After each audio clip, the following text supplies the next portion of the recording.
think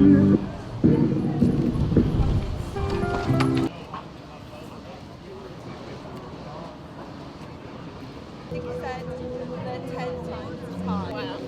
Like 10 weeks. That verse, it's capitalising on it and keep this public meeting on it.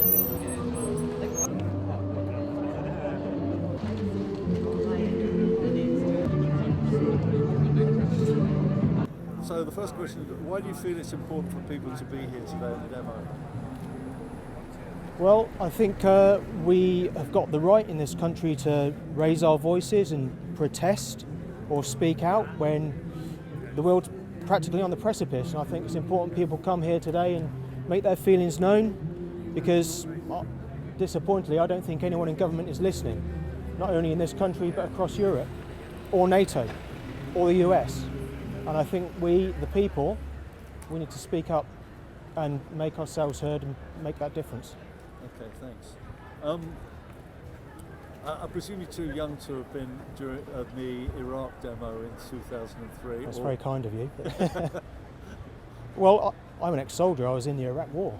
Were you really? I was, yeah. I was in all of Tony Blair's campaigns, and being a veteran now, the scales fall from your eyes, and I have a bit more of a clear view on who the real enemy is. So, dare I say, it's our political leadership.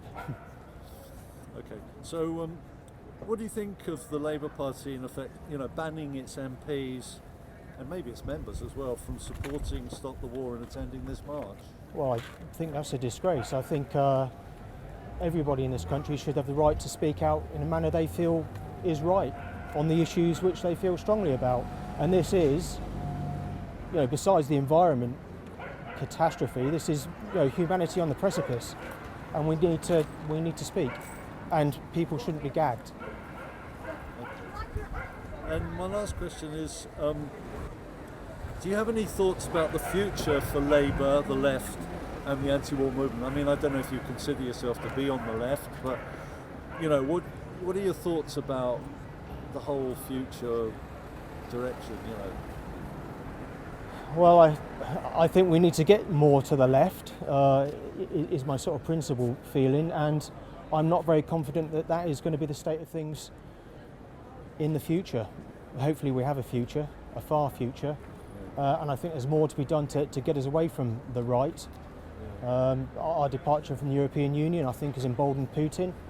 I think this whole crisis is absolutely our fault in the West and NATO.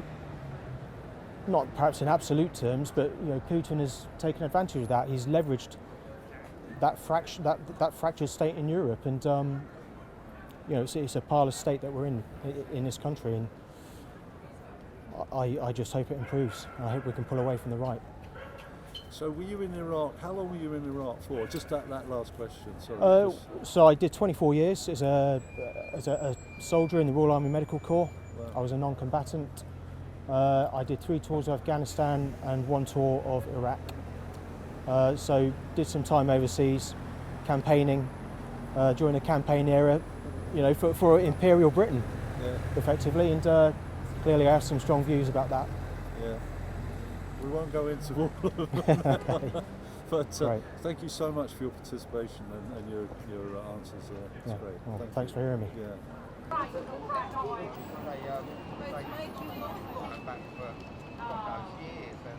So Alex, why do you feel it's important for people to be here today? Well, I think over the past few years particularly, there's been a particular U-turn when it comes to nuclear weapons. I think particularly how the British government itself has basically done a U-turn, how they were committed to partial disarmament and now increasing the stockpile. We're also seeing the US, Russia, China invest in hypersonic technology, and obviously with the disaster in Ukraine happening, and now we have NATO pushing further east and it's more likely to occur. Yeah, right. And what do you think about, Alex, what do you think about the Labour Party in effect banning its MPs from supporting Stop the War CND and attending this march? I disagree with it. I think, as MPs, even if it's not in the mainline party direction, they have a right to do that. That's the point of having opposition in Parliament. Without opposition, then we might as well be in a one-party state. Yeah, okay, thank you. And do you have any thoughts about the future for Labour, the left and the anti-war movement? Well, I think for the left and Labour, it's been a massive setback since Keir Starmer has become leader. You know, I was never fully on board with Corbyn. I thought we needed someone stronger, but the left at the moment is nothing really in this country. I think it's abysmal. I suppose you're too young to remember the Iraq War. How old were you when, in Oh, 2003, when they had the two? I was 2 years old, so yeah, I was very young. Do you see any sort of equivalence between what we did in 2003 to Iraq and Afghanistan and what's happening now? You know? Well, yeah, I think it's countries as excuses, like the whole WMD thing. It's also the same, I think, with Ukraine. Like, you know, I've always said, like, certain regions in Ukraine, if they hold democratic, legitimate elections, to join Russia, but this whole excuse of going in there for peacekeeping reasons, it's very reminiscent of Iraq, I think. Yeah. And also I believe in nations' right to self-determination, that no other country should bully them. But Thanks very much. So first question is, why do you feel it's important for people to be here today? I think to stand up to stand up to a horrendous dictator, bully, just to show defiance against that. Yeah, I think, and I agree with that. I think it's just, you know, it's just terrible to know what he's doing in Ukraine at the moment, and how the propaganda and everything over in Russia, and all the Russians. The propaganda? Well, all the people in Russia. I mean, a friend of mine, for instance, I bumped into yesterday. His wife's Russian, and she's trying to speak to all her family and friends over there, and they're all, you know, don't think there's a war going on at the moment. A lot of them, and they just think that, you know, that all the fuss is about. So it's just terrible to think that those people believe that. Yeah. I might be a bit presumptuous, but I'm just wondering whether either of you were involved in the demonstration against the Iraq War, and what you think about what happened then in 2003, and the false propaganda, the fake news about weapons of mass destruction, and now. Yeah. I didn't really get involved in that. I mean, it was just as terrible things were happening out there as there are now. I think probably for me it's because I've got, you know, grandchildren now, and I just think of the world that they're going to grow up in is it's just a terrible place, you know, with all what's happening. So it's very similar though. You're still dealing with a dictator, aren't you, really, out there? I wasn't involved in demonstrating with that either. I think you look at technology now and how different it is from 2003, and the information that we have access to now that dog's probably making more sense than I am, to be honest. But yeah, I think we know a lot more now, and obviously with that comes fake news also. But you know, you make your own judgments, don't you? And last question is, do you have any thoughts about, I don't know if you'd call yourself on the left, but do you have any thoughts about the future for Labour, the left and the anti-war movement, based on what's happening now? Well, I just hope they all come together, really, and there is, you know, whether they're Labour, Liberal or Conservative. I think, you know, something we've all got to work together on. Yeah, there's not a time for picking sides. Yeah, I don't think, really. Yeah. We need. It's got to be a team effort against this man, hasn't it? And you don't think NATO has any responsibility towards what's happening now? So that's a really difficult one, because I think, you know, I mean, I feel for the people out there, and they obviously want us to send in troops and take more of an armed responsibility. But the danger is if we do that, then of course we could trigger off. It's just we're not dealing with anybody that makes any sense, really. So that's a scary thing, is that it may not stop with what he's doing now. And I suppose if we get involved in NATO, then when NATO gets involved, sorry. We've just come from South London, not far to come. All right, but you're not a South London. No, I'm from Yorkshire. I'm from up north. My wife's from Yorkshire as well. So, I mean, why do you think it's important for people to be here today? Well, we've come to show our support for Ukraine and for all the Ukrainian people. Yeah. We disagree with the war, so we hope that some of the Russian influenced people might get to see this and realise that there's mass opposition to it across the whole globe, not just here in London but everywhere. Yeah. But I see you've got, it says Russian troops out, no NATO expansion. Do you agree with that? Not especially. I don't know enough about it, to be honest, but we want the war to stop, and we want Ukraine to feel supported by the rest of Europe. Right, okay. So, but you don't have a feeling about NATO's expansion into to the Russian border and having missiles pointed at Russia from Poland and stuff? Well, we don't agree with war in any respect, so if the result of NATO moving into Ukraine is the result of missiles pointing at Russia, then we're not in support of that.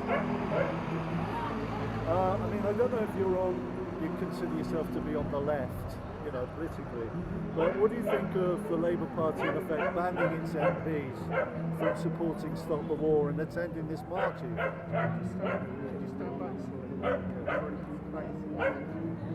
Sorry, what have we do support the Labour Party. What have they done?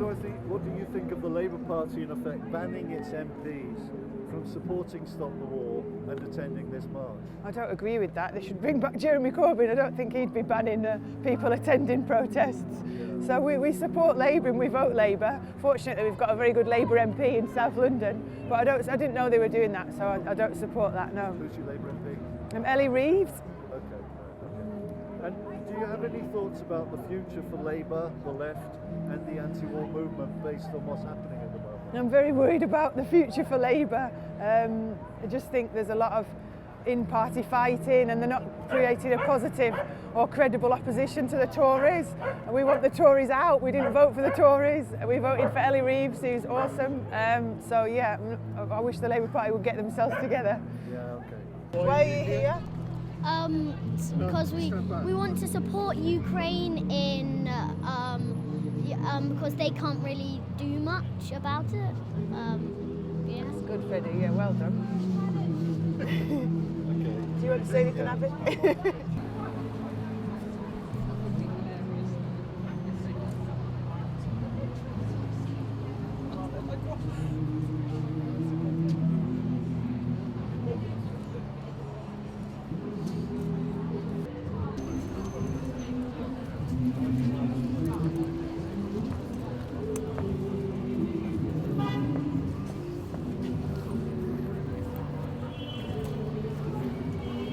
My name is Jim Curran.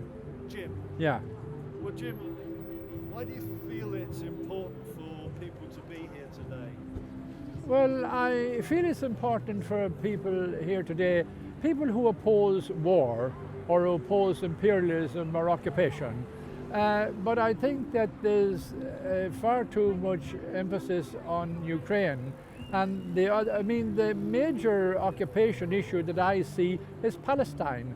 And even last year in Palestine, 77 Palestinian children were killed by Israelis. And the people who are expressing major concern about what's happening now in Ukraine are virtually ignoring that. They're ignoring sanctions. And I do not agree with what's happening in Ukraine. I think that Putin should not have sent in any soldiers into Ukraine. So that is one of the tragedies of imperialism. Jim, I notice you've got Ireland on your side, and I know you're Irish. Yes. Why is that? Can you explain that for me? Yes, well, Ireland is the oldest occupied nation in the world. And in 1918, Sinn Féin won the Irish general election. On the 19th of January 1919, they assembled in the Mansion House in Dublin. They declared independence. They elected a president, and once they declared independence, that established the sovereignty of the Irish nation. So no British political party or no British monarch has any right to put forward the imperial lie that part of Ireland is part of the United Kingdom. And in successive elections from 1886 onward until 1918, the Irish people voted 4 times for Home Rule, a majority of people on the whole island. Right. What supporting Stop the War today and attending this march? Well, I think it's quite disgraceful, but it's the same disgraceful thing that the Labour government previously did in relation to Sinn Féin. They would not allow Sinn Féin representatives to come on to the thing. And the BBC here beside me, they banned people from Sinn Féin. They wouldn't allow them on to any of their programmes. So it's nothing new. The Labour Party has a long record in this. The Labour Party were in power when Sinn Féin was banned from the British Airways. So it's not, to me, it is nothing new. And they say that they believe in free speech. Well, if they believe in free speech, they should allow all of their MPs and all of the members to say what they like. I do not believe that people should libel people or they shouldn't slander people, but coming out with political criticism, I think it's totally valid. Jim, one last question. Do you have any thoughts about the future for Labour, the left, and the anti-war movement? Well, I think that they have no other choice only to continue. They have no other choice only to continue. And sometimes people who are campaigning for things. Hello, Mom. Sometimes when people are campaigning for things, they can suffer, we'll say, I suppose, political defeat nearly. But if we look at Sinn Féin in Ireland, come under much more criticism than Stop the War Coalition or the people in the Labour Party. But they kept on going, and eventually then they abandoned the military campaign and concentrated on a peaceful, lawful, democratic campaign.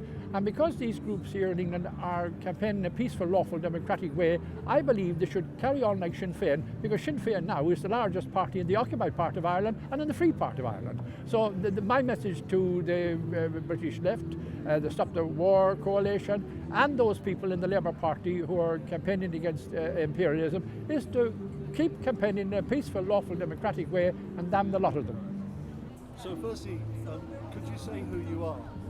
I'm Kate Hudson. I'm General Secretary of the Campaign for Nuclear Disarmament. Okay, thank you so much for coming and speaking to us. I mean, why do you feel it's important for people to be here today? The particular messaging from CND, which we've been trying to get out desperately through the media and as widely as possible, is that with this conflict in Ukraine, we're at real risk of nuclear war. We're seeing the escalation. We absolutely condemn the invasion, the escalation, but the way that militarization is being increased on all sides, talk of a no-fly zone and so on, there's no doubt that such a development would lead to direct conflict between Russia and NATO states. And then you're talking about 12,000 nuclear weapons being on the table. You mentioned NATO. I mean, do you think there's a sort of, balance between who sort of started this problem or what?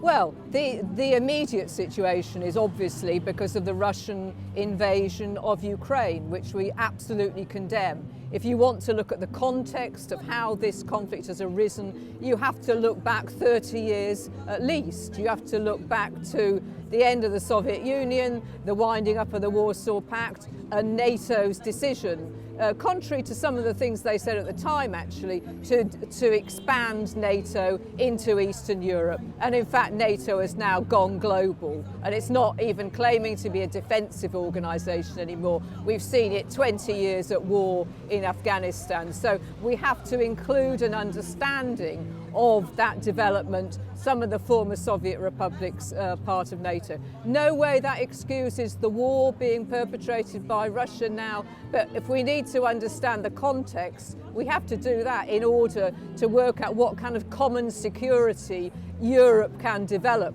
to deal with complex regional problems of this sort.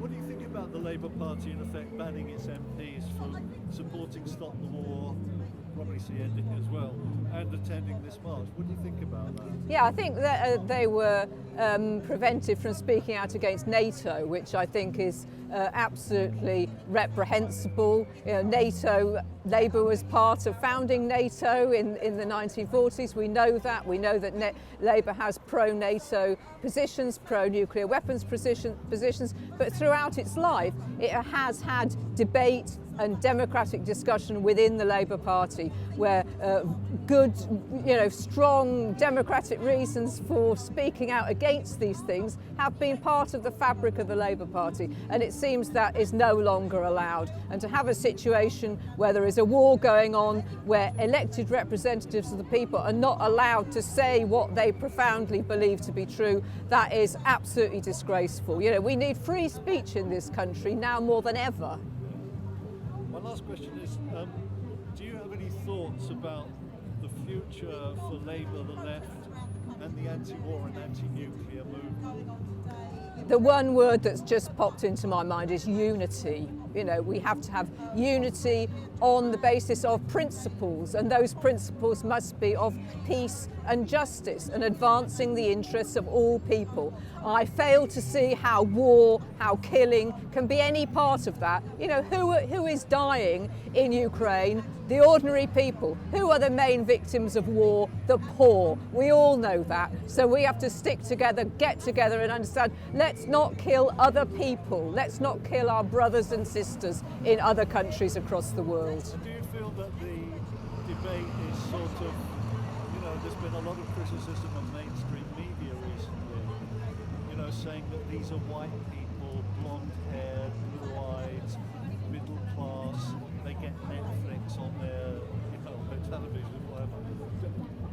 Have you found that disturbing or what? Very disturbing. We are against all war. Every single human life is valuable, equally valuable. Every single human death is a tragedy. Full stop, full stop. So we've just got to get out there and support all people dying in any wars. I'm Lindsay German, I'm the convener of the Stop the War Coalition. Right. And why do you feel it's important for people to be here today?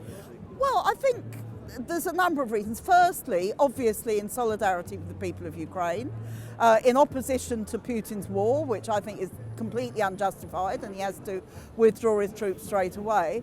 But also, if we just look at it in those terms and don't look at the role of our own government and its allied government, then we're missing quite a big part of the context of this war. Because it didn't start 3 weeks ago, it didn't start with the build-up of troops on the border, it started decades ago with the end of the Cold War and the way that things have gone, particularly the expansion of NATO, which has been, whereas the Warsaw Pact was dissolved, nearly 30 years ago now, the same wasn't true of NATO, and NATO has added 14 European countries to its membership since then, and has expanded in all sorts of other areas, not least in aggressive wars against Afghanistan, Libya, and at certain stages in Iraq. And what do you think of the Labour Party in effect banning its MPs from supporting Stop the War and attending this march? I don't agree with it at all. I can understand the pressure they were under, but I think that it's a mistake, and I think that actually it's going to affect not just those MPs, but many, many Labour Party members who may want to come on the demo, who may speak out, and who may find themselves subject to discipline and maybe worse. So, as far as I'm concerned, Starmer has no right to demand of people that they can't criticise NATO. It's an absolutely astonishing demand. It's one which really is about the thought police. Are we saying seriously that MPs are not allowed to have their own opinion on this, particularly when we've been proved so right about these previous wars? And you'd think at the very least this should be something in a democracy that we're allowed to express and that MPs are allowed to express. And just one last question, do you have any thoughts about the future for Labour, the left, and the anti-war movement, Well, what I hope is that we can begin to rebuild the relationship that we've had. Let's be honest, it's always been the left MPs who've supported Stop the War. The right MPs have always been bitterly opposed to it, and one of the things, they're clearly very much in control of what happens in Starmer's Labour Party. And of course the Blairites have never forgiven us for the war, opposing the war in Afghanistan, in Iraq, and with eventually Blair going, which was very much to do with his warmongering. So they want to re-establish the old Cold War Labour Party, And the majority of Labour MPs probably agree with them, and it's a shame on them, really, that they don't look at the reality, don't ever admit that they're wrong, and continue to support these wars against all the evidence that they shouldn't do.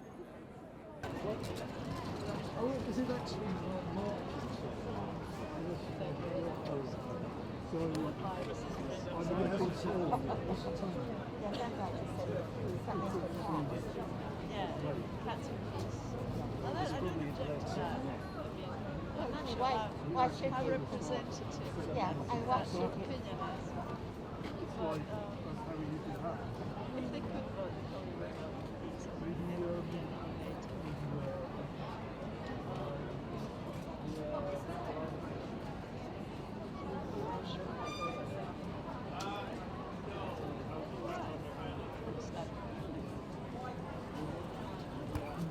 such a shame that I have this thing today.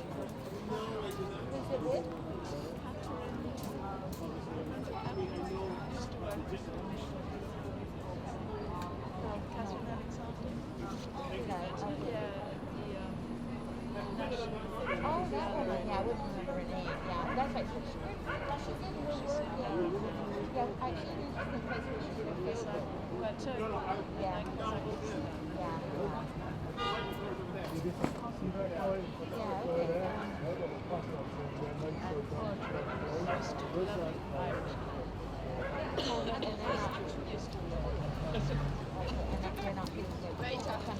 No, I did tell them. She said, oh, she wasn't Irish. I mean, I do understand to come all the way to London to go. That wasn't what you aimed to do. Yeah, I rang Janet just a quick call. Yeah. No, wrong. She rang me. I was going to call her. She rang me just after I put up the phone, and I said, look, I'm going today. Any chance you can join? I said tomorrow in theory. I'm meeting Victoria at 12 to 12 for the larger march, and she's not at all. Well, she's really tired of that. It takes a toll on her. It does. And she deals with death every day. I mean, that's got to, make you depressed. For starters, and there's enough. I'm depressed. There's nothing to be depressed about. It's not that kind of unrelenting tragedy. Yeah. She says, I tell you, Yeah, but maybe one doesn't want to live quite so. well, obviously she doesn't. I didn't think I could, but I had no choice. Yeah, but she does. Yeah. If I had a choice, I would always stay. Oh, if I had a choice, I would say. Exactly. So it's understandable. But anyway, I mean, until you get there, I mean, I've been to the whole festival. I've been to it before. How can I not afford to get in? What's like there? What are you affiliated with? You're independent. Yeah, well, we're doing it for some new online TV channel called Red Line TV. Ah, great. There's one going on. It's very interesting.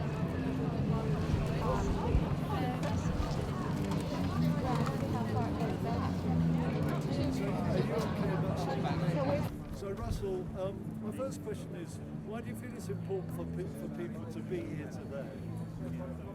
Well, I think it's important to send a general message to the world that nobody wants war. And in fact, I guess the two slogans of this for this protest, which is troops out of Ukraine, but more importantly, no NATO expansion. And that's really why I am on this demonstration. Obviously, I abhor a lot of the images that are appearing on our screen about the war, but it's pretty much one-sided and pretty much biased. The mainstream media like the BBC fail to show the atrocities of the Ukrainian military and their various Azov battalion, right sector that are bombarding the Donbass and equally causing atrocities and casualties. And all of this could have even been avoided. They are already speaking now that Ukraine will Ukraine will agree to neutral status. This is what Russia was arguing all along. All of this could have been avoided if not for the hubris and exceptionalism of NATO and its US imperial masters. What do you think about the Labour Party in effect banning its MPs from supporting Stop the War and attacking and attending this march? I'm glad you mentioned that, because I was going to raise that in what I said. I am a Labour Party member, and it's a badge of honour to oppose NATO, which is the preeminent cause of this war. And it's an absolute disgrace that the leader of the Labour Party is now opportunistically trying to brandish his patriotism by wrapping himself in the British flag and the NATO flag. And it's an absolute shame. And I'm ashamed as a Labour Party member to be associated with such a stance. Last question. Do you have any thoughts about the future for Labour, the left and the anti-war movement? What are your thoughts about that now? Well, I think, firstly, with the current trajectory of the Labour Party, they're unlikely to win the next election. And the leadership needs to realize that it's the left of the Labour Party that primarily provides the feet and boots on the ground to campaign. And it's a terrible opportunistic gamble to adopt such draconian and authoritarian measures. I mean, speak about hypocrisy. The leader of the opposition, Sir Keir Starmer, was first out of the block to call for the banning of RT. In other words, the banning of free speech. And now we see where that's going. He's trying to ban free speech in the Labour Party. Unprecedented. What else can I say? I'm breathless. I'm shocked to hear what he's embarked on doing. Thank you so much, Russell, for your contribution. Thank you. I think you hope you don't get recognised by any of your constituents. That's fine. I will wear it as a badge of honour if they expel me. I've left. We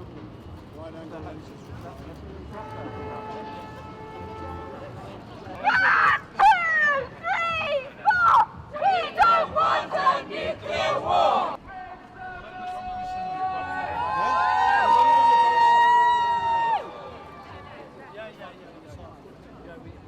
War, war! War, war, war!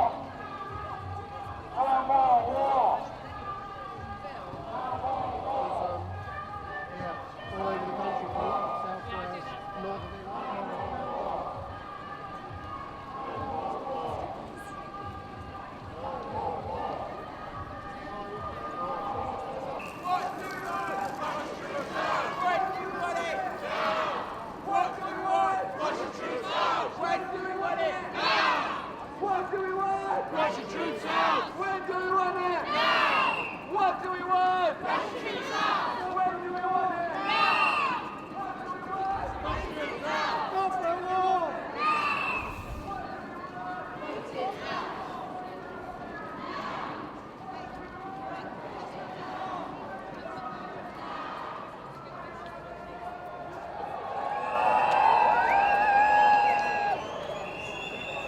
Peace.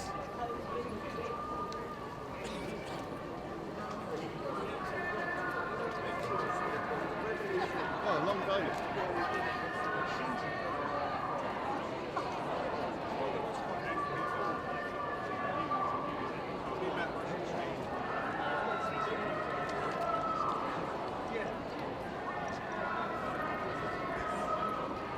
Putin, Putin! Out, out, out! Out, Putin, Putin, Putin! Out, out, out! Refugees in! Oligarchs out! Refugees in! Oligarchs out! Refugees in! Now! 1, 2, 3, 4! We don't want a nuclear war! 5, 6, 7, 8! Ceasefire now before it's too late! We don't want a nuclear war! Ceasefire now before. Stop the war! Stop the war!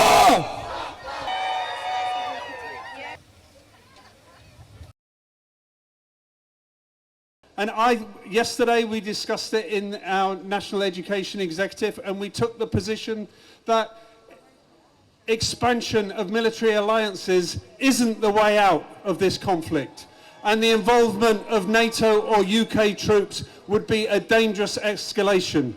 So part of our movement, part of the role of our movement, is to stay the hand of our government. Boris Johnson's being very quiet at the moment because he's under pressure from some quarters. He's under pressure from some quarters to send in UK troops or to establish a UK police no-fly zone. Let's be clear, a no-fly zone isn't implemented by air traffic control. It's an act of war, it's an act of aggression. And so what we have to be saying in this movement is to stay the hand of our government and say we don't want no-fly zones. We don't want UK military forces involved in the Ukraine because that would be a dangerous escalation. So we want peace, and we want a negotiated peace. We may be small in number today, smaller than we've sometimes been used to, but this war is going to go on. This situation could go on for a long time, and we will have to come back here in even greater numbers to say stop the war, stop the invasion, no Russian troops out, no to NATO expansion, and no to UK military involvement in the Ukraine. We're meeting at a moment of terrifying existential crisis, of nuclear war and climate emergency, which could annihilate all life. The war crimes of Hiroshima and Nagasaki are in all our minds. The emotion of today's tide of desperate refugees and individual suffering is visible to us all. And here too are echoes of 2014's 93 days of violent street revolution in Kyiv, which dislodged a Russian-backed tyrant. Peace, as the other speakers have said, is the absolute priority. We have a worldwide peace movement, and this weekend must give it great new strength.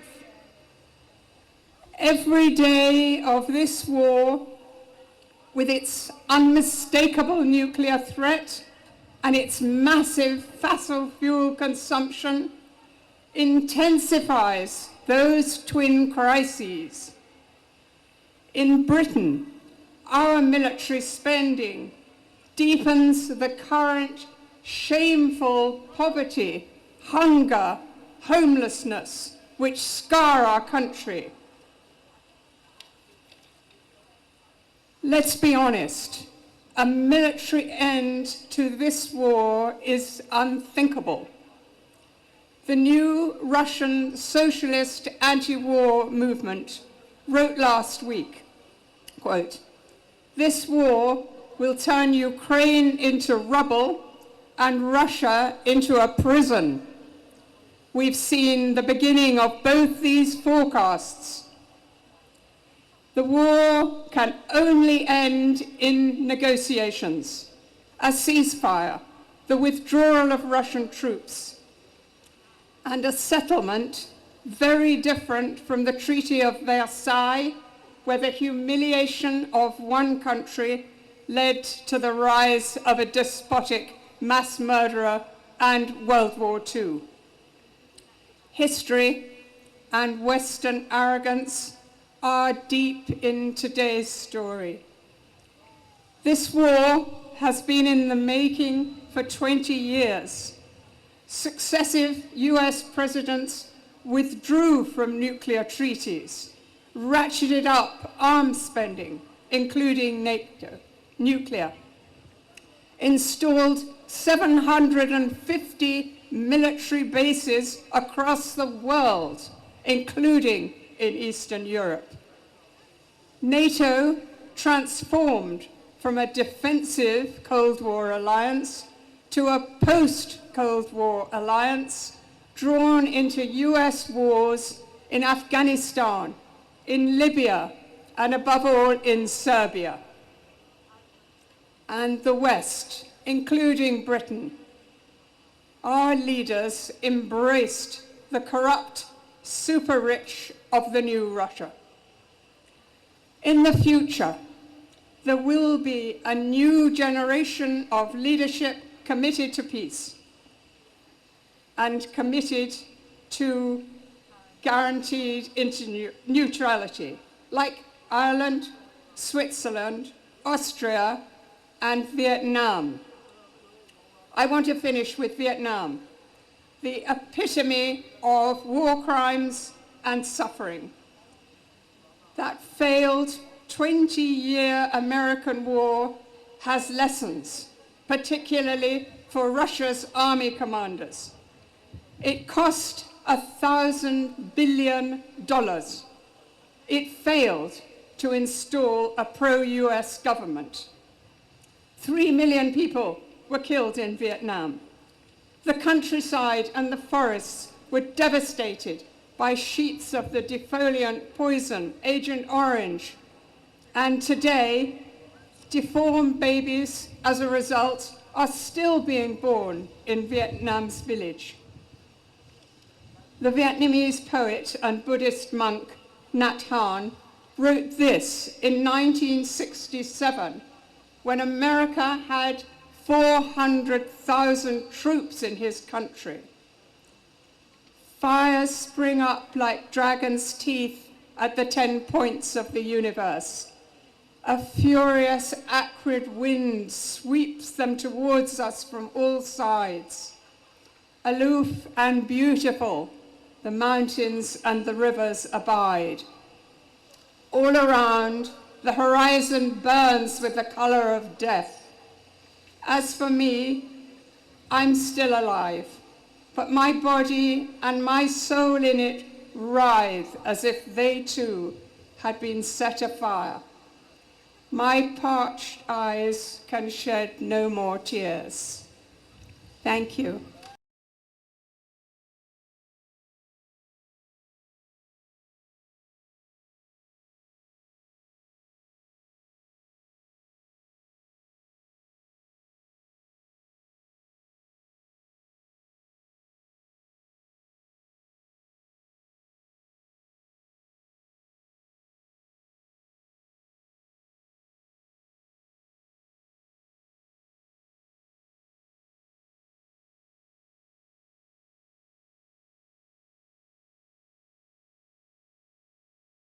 And we are wholly opposed to Russia's invasion into the Ukraine. We are wholly opposed to war.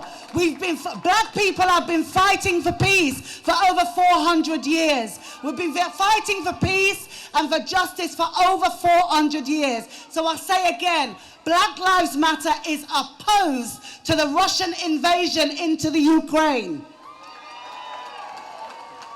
But we also have to talk about the reality of what's happening in the Ukraine for black people. Yes, we do. I cannot stand here as an anti-racist activist and not call out the atrocity that is happening to African people at the borders of the Ukraine.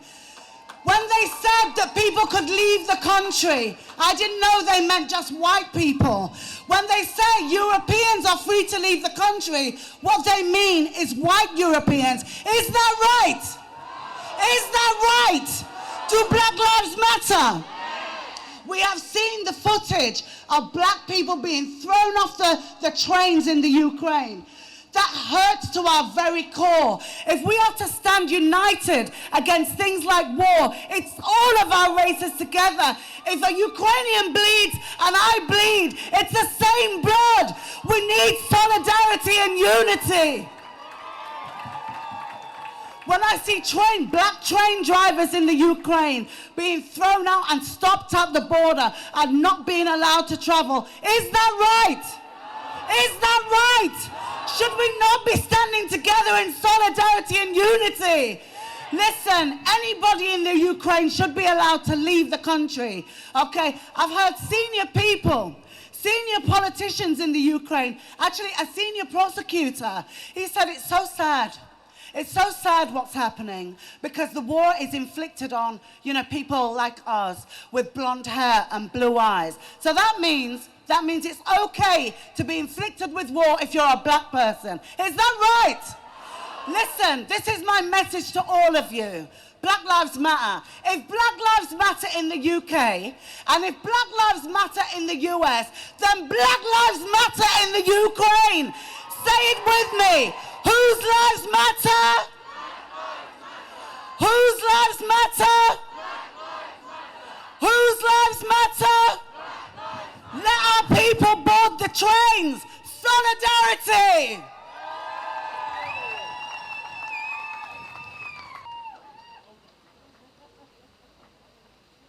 Sorry about that.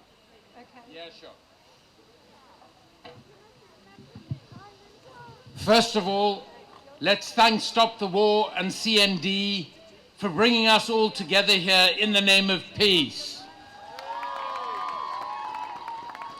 While some in the political establishment raise questions, the reality is Stop the War and CND have been a committed, unfaltering voice for peace for decades and decades.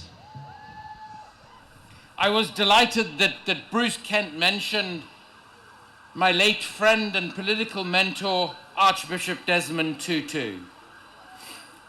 He said, as Bruce repeated, we ended apartheid in South Africa.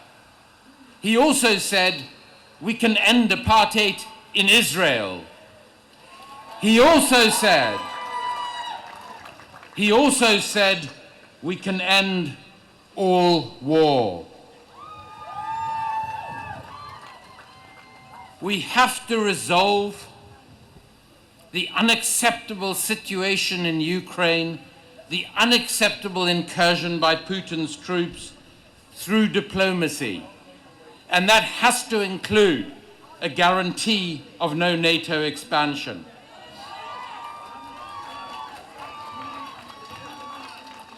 But unfortunately, our own government, the American government, most European governments, Russia and China, all see the world through a military mindset. And this is reflected in the reality that the US government, the country involved in more conflicts today than any other, has more people running one aircraft carrier than it has diplomats across the entire world. And today, the United States of America has 11 aircraft carriers in service. And this is not at all surprising when it is our political leaders and their political parties, our corporate leaders of the companies that produce the weapons of war, and our military leaders who benefit politically and materially from the trade in weapons, the most corrupt trade the world has ever seen. Who can forget that Tony Blair personally has made tens of millions of dollars for himself, directly and indirectly out of the invasion of Iraq.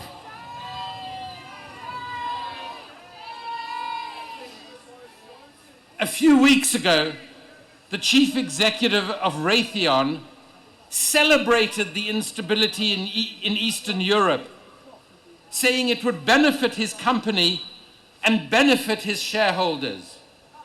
Raytheon is sending more missiles and bombs to Yemen than any other company.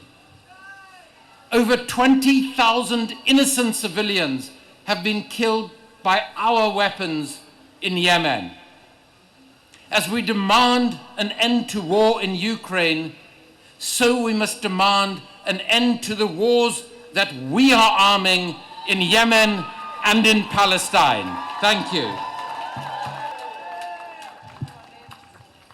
Thank you very much, Shelley, and thanks to everybody for being here today. This is an incredibly important moment in the world. It's an incredibly important moment in world history, and it's so important that we all stand up and be counted against war. I'd like, first of all, to send my solidarity to the people of Ukraine. They are suffering the most brutal war in the most brutal conditions, and I want to make it very clear, Russian troops should get out now and there should be a ceasefire. I also would like to send my solidarity to the anti-war movement in Russia. These are incredibly brave people who are demonstrating against Putin and who are being arrested in large numbers. And they are saying to us in the rest of the world, Russians do not necessarily agree with what Putin is saying. And that is so important, the message coming from Russia.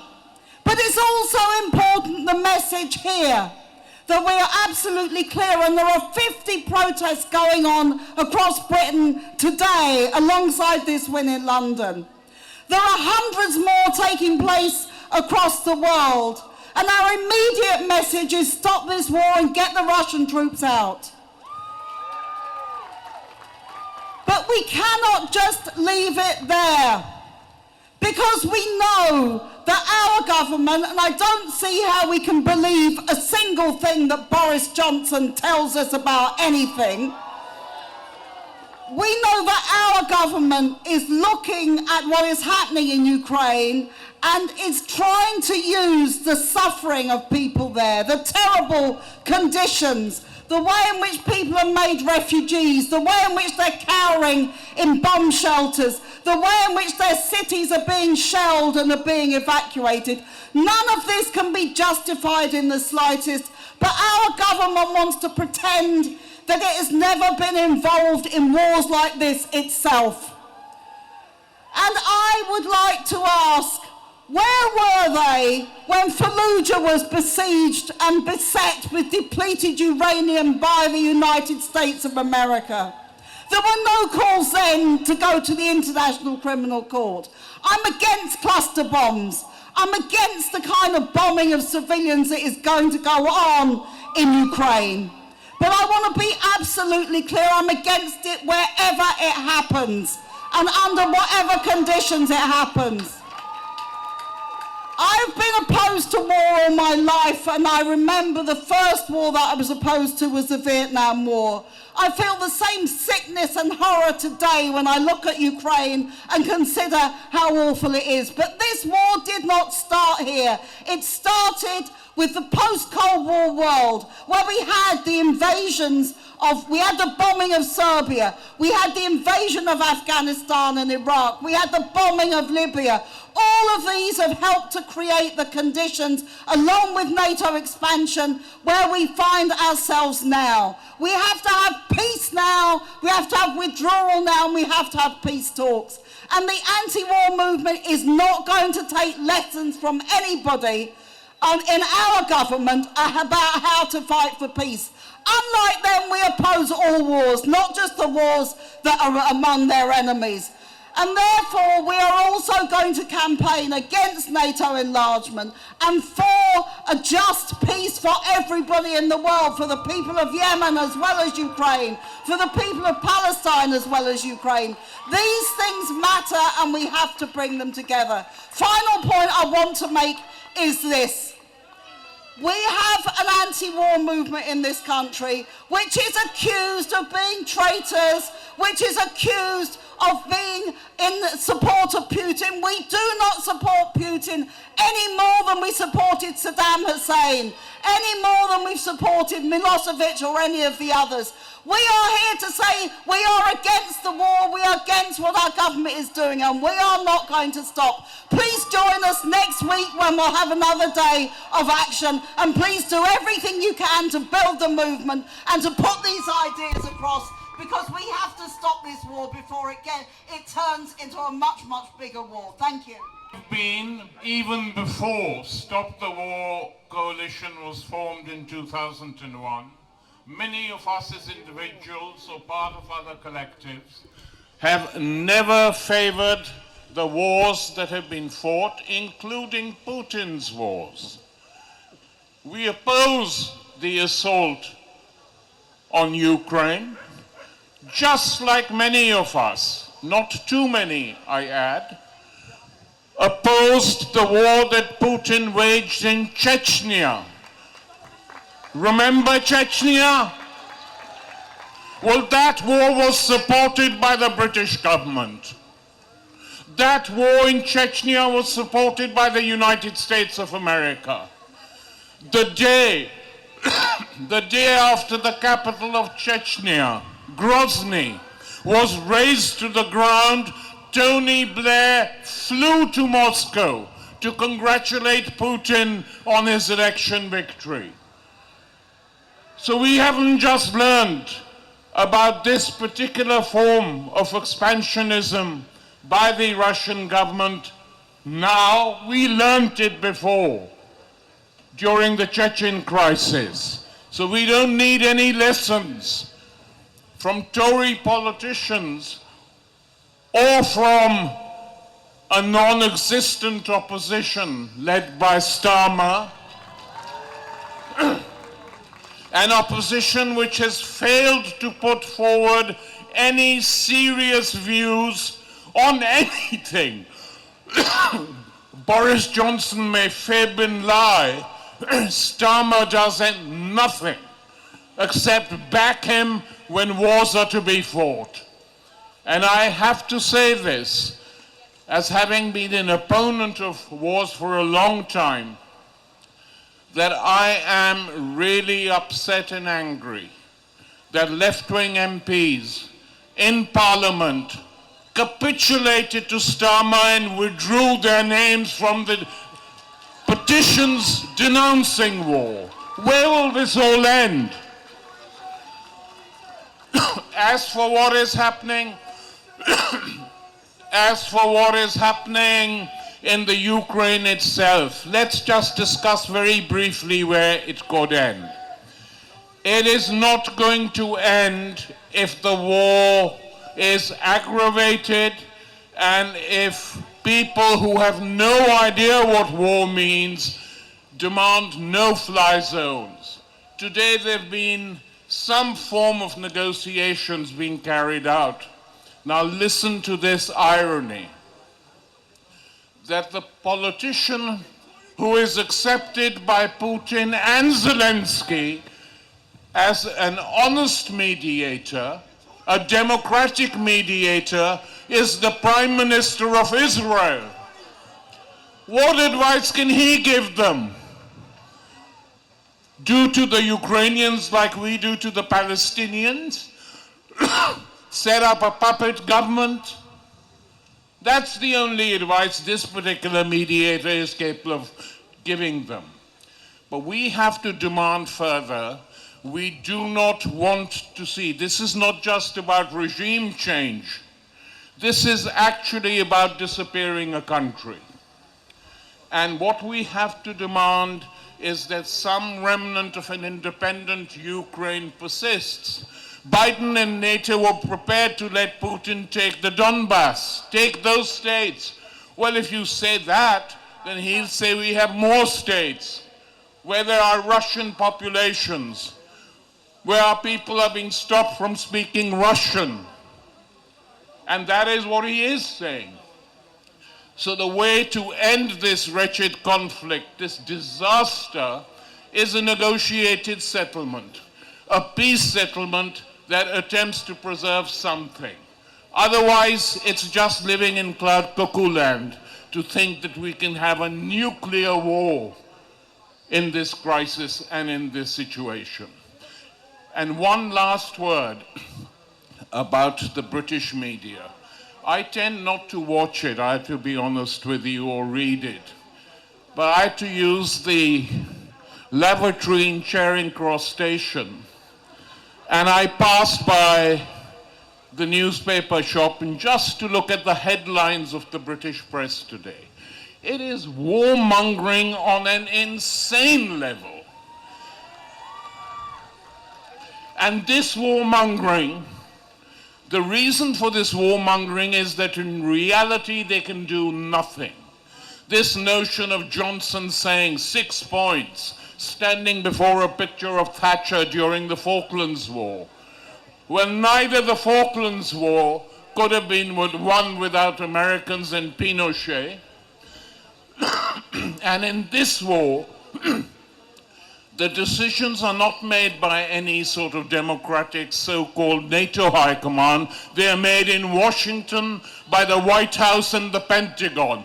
Britain and the NATO countries in Europe have no say in how this war will brought to be an end, because we live not in a rules-based order, we live in a US rules-based order.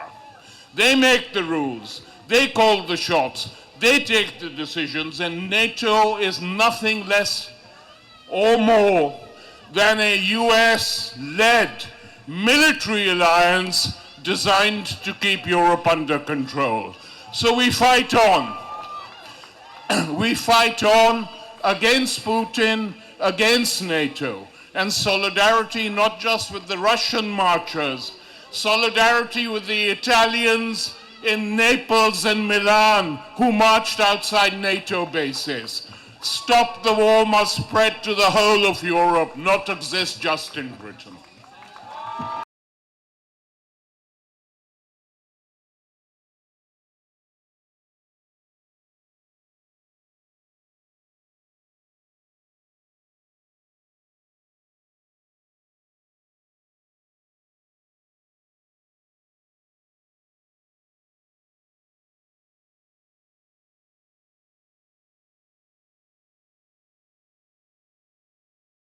Thanks very much indeed, Sophie, and hello, everybody. I have to say that I feel proud and humbled to be able to read this statement that has come from the Ukrainian peace movement. It comes from Yuri Shelyazenko, who lives in Kyiv, and he sent us this statement last night, and I hope that today he is safe and well. He says, "Dear friends in the UK, our movement is grateful to CND and all the peace groups for your tireless rallying to stop the war in Ukraine and to stop NATO expansion. Ukrainian pacifists are living in cities under Russian bombardment, which have already killed over 2,000 civilians, including children. We believe this brutal invasion should be stopped, but we strongly oppose reckless demands to close the sky. We call Russia to stop military operations in and around Ukraine and negotiate in good faith for sustainable peace. The same call we address to the government of Ukraine and all NATO countries, including the UK. We call Ukrainian officials to respect non-proliferation obligations and to stop speculations about regaining nuclear weapons. We call for solidarity of global civil society in seeking non-violent solutions to the current crisis. We hope that with the help of all people in the world, speaking truth to power, condemning war profiteering, demanding to stop shooting and start talking, aiding those who need it, especially conscientious objectors to military service and other vulnerable groups, and investing into peace culture and education for non-violent citizenship. In doing this, we could together build a better world without armies and without borders. A world where truth and love are the great powers, embracing East and West. And I want to send a strong message from this protest back to Yuri and all those fighting for peace in Ukraine and those courageous protesters across Russia who are also facing arrest and imprisonment for speaking out for peace. That message of peace and hope from Yuri is indeed a powerful one, not least because he raises the spectre of nuclear war. And we know that if this war continues to escalate, then nuclear weapons are on the agenda. And we know, as Yuri says, if those calls to close the sky, to create that no-fly zone are followed through, then as sure as night follows day, we will see war between NATO and Russia. And a war between NATO and Russia puts 12,000 nuclear weapons into this war framework. We do not want to see a nuclear war because we can be certain not only will Ukraine suffer and the people of Ukraine, but every single person on this planet will suffer if we enter into nuclear war. One nuclear weapon dropped here on Trafalgar Square will not only obliterate central London, it will obliterate the entire framework and infrastructure of London. Millions of people will die, millions of people will be injured and suffer from radiation. Indeed, the radiation cloud, which will poison life, create cancers, birth deformities, and terrible illnesses, just from one nuclear weapon on the centre of London, will reach out as far as Norwich, Norfolk, the coast, the North Sea, everywhere around London. This is not some fantasy of CND, which we've been warning for decades. This is a real possibility today. If you want yourself, your children, your grandchildren to have a future, we must stop nuclear war. Do everything you can for peace. Thank you. Student movement. We at NUS in the UK, we share the sorrow, the deep concern that all of us feel that brings all of us here today. The displacement of and violence faced by the Ukrainian people during this time is and will continue to be great, and the actions taken by Russia are inexcusable. There is no justification for violence. There is no justification for war. And we condemn these acts of aggression. At NUS UK, we are founding members of the European Students' Union, and just as students always have, we too today believe that collectively, through peace and solidarity, we can build a world rooted in peace, justice and liberation. And in that spirit, I now read to you words written by the European Students' Union, the Global Students' Forum, and the Ukrainian Association of Students. As the shadows of war in Eastern Europe gather, for the first time since 1945 with a potential general escalation, the Global Student Forum, the European Students' Union and the Ukrainian Association of Students makes a twofold appeal. As students from all over Europe and across the world, we hope that our organisations commit themselves to peace, détente, and serious pacification. Recognising the right to study as a human right means protecting a context in which people can freely develop their possibilities, departing from an equal standing point, without the threat of armed confrontation endangering education, lives, and livelihoods. A clash which once again takes place starting from an ethno-nationalist basis for the defence of spheres of power and influence. Now, we mention this basis, we mention this intention, because this ethno-nationalist basis in the actions of powers that be, seeking to extend and overreach spheres of power and influence, these intentions show us once again that nothing peaceful, nothing positive ever comes from borders or war. I say it again, nothing peaceful, nothing positive ever comes from borders or war.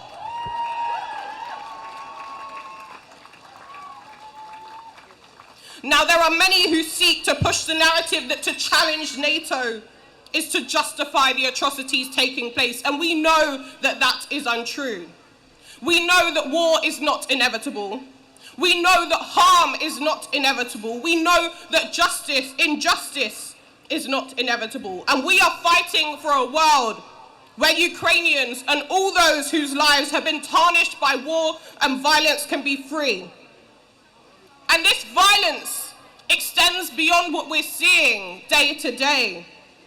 It extends beyond the harm that Russia is enacting on Ukraine. We see too that black and brown students who are seeking safety are being blocked from that safety.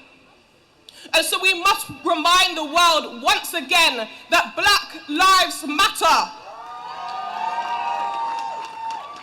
And we send our solidarity to all of the black students seeking freedom and safety in Ukraine, and we will stand with them in their struggle. So we say no to war, we say no to violence, we say no to injustice, and just as the global student movement always has, we continue to build a world of peace. Veterans for Peace condemns the invasion of Ukraine. Our mission remains the same. We are committed to a sustainable and just peace. As veterans, we know increased violence only fuels extremism. We have watched and in some cases been first-hand witnesses to how the people of Afghanistan, Iraq, Syria, Libya, Yemen have had their countries and their lives destroyed by US and Russian military involvement. The only sane course of action now is a commitment to genuine diplomacy with serious negotiations, without which conflict could easily spiral out of control to the point of further pushing the world towards nuclear war. Thank you. Thank you, Sophie, and thank you, every single one of you that's come here to Trafalgar Square this afternoon, and in particular to the Ukrainian people in the square, or those that have family or friends in Ukraine. Absolute solidarity and support and sympathy for all the stress and all the pressure you're going through. But I think you must be moved by the degree of support and the practical help that people all over the country are doing in terms of food and clothing and medicine. Our absolute support to you. This is one of hundreds, if not thousands, of demonstrations all around the world today calling for an end to the war in Ukraine. There can be nothing but complete condemnation of the decision taken by President Putin to launch a war against the people of Ukraine. We absolutely and totally condemn that action and what has happened as a result of it.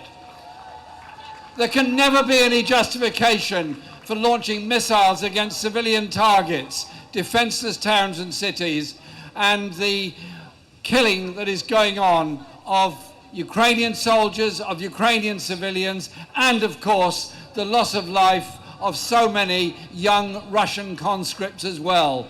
War kills lots of people on both sides in the conflict. That's why the message of so many people across Russia, and I referred in Parliament on last week to a statement sent by socialists across Russia who are against the war, calling for an end to that war. And speaking to people in Russia by phone over the last few days, I've just picked up the bravery of what they're doing. We go to a demonstration expecting to protest and expecting to take a coffee afterwards and go home. They go to a protest and expect to be arrested and possibly imprisoned for many years as a result of turning out on a demonstration protesting about what their government is doing. And it's not as if the behavior of Putin, President Putin and his government is particularly new. Many of us have memories of the time when the British government of the day welcomed Putin here with a state coach and receptions and all that went on. A small number of us were protesting against that visit in support of the people of Chechnya, who were being bombed at that time by the same Putin-led government. And those that have happily received so much money from Russian oligarchs who stole that money from the people of the former Soviet Union on the breakup of the Soviet Union, they might care to think all the benefits that they've received from the wealth that was taken from the people of Russia on the breakup of the Soviet Union. It's corrupted our politics, corrupted our lives, and has led to a president in Russia who feels he can wage war with impunity against the people of Ukraine. Let us make the call as loud as we can. If you can have a ceasefire for humanitarian corridors, for people to be evacuated from certain cities in Ukraine, obviously it's better people are evacuated than killed, but it's so cynical. If you can agree a ceasefire to take civilians out, then agree a ceasefire to stop the war. And so now there are 1.5 million refugees from Ukraine going into Poland, Romania, Hungary, and eventually, presumably, to many other countries all across Europe. They need to be supported, they need to be welcomed, and the British government needs to abandon its appalling Borders and Nationality Bill, which would criminalise people for helping refugees, and instead hold out the hand to those that desperately need that help and that support. And I would say two other things in addition to that. I absolutely endorse the points that Larissa Kennedy just made, because in war there are huge acts of kindness and friendship and support and solidarity, amazing acts by humankind in supporting each other at times of danger. But unfortunately there are also some appalling signs as well. And I cannot be the only person in this square who was utterly shocked when I heard that African students were pushed off trains to make way for somebody else, that Indian students were denied access to cross the border into Poland and other places. We support refugees, whoever they are, wherever they are, and wherever they come from. And the British government, that has been quite rightly willing to support Ukrainian refugees in the abominable bombardment that the people of Ukraine are going through at the present time. Sadly, it's not the only war that's taking place at this moment. The bombing of Yemen is continuing with British weapons supplied to Saudi Arabia to bomb Yemen. those people also need an end to that conflict. They also need a place of safety. Those refugees also need to be welcomed, and indeed others that are under occupation around the world. So I simply say this in conclusion to this rally. Thank you, everyone, for standing up. Don't be quiet, don't be silent, don't stay home. Make your voice heard. We need an end to this war because, as Kate so brilliantly pointed out, unless this war is stopped very quickly, it will degenerate into a global conflict between nuclear-armed power blocks in which there will be no winners, only millions and millions of losers. And so when we stop the war in Ukraine, let's go forward to the global ban on nuclear weapons. Let's go forward to a peace agreement that gives peace and real security, which of course is homes, food, is bread, is education. That's what real security is. And end this conflict now. Peace, please, now. Thank you very much.